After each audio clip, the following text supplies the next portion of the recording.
You know those moments on a flight when the engines hum quietly and you trust that everything up front is under control?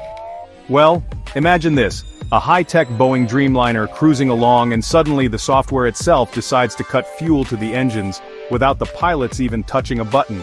Sounds dramatic, right? Let me break down the latest buzz among aviation circles.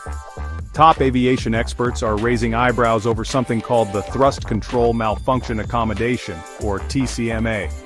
It's a software protocol built into the Dreamliner, designed to be a safety net. Basically, if the system thinks something's going wrong, it can automatically reduce thrust or even cut fuel as a precaution. The idea? To keep everyone safe. But here's the twist. Sometimes the software gets it wrong.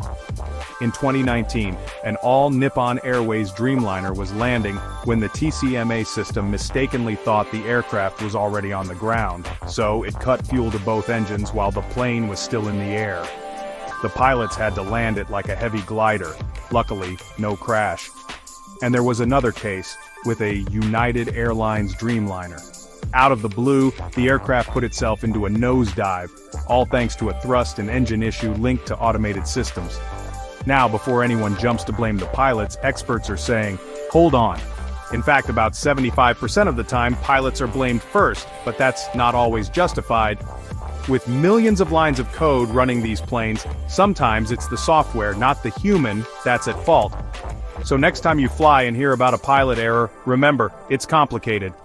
Pilots and computers are both working overtime up there, and the full story is rarely that simple.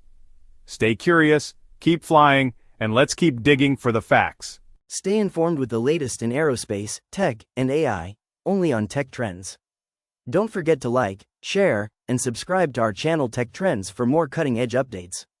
Hit the bell icon so you never miss a story that could change the way we fly.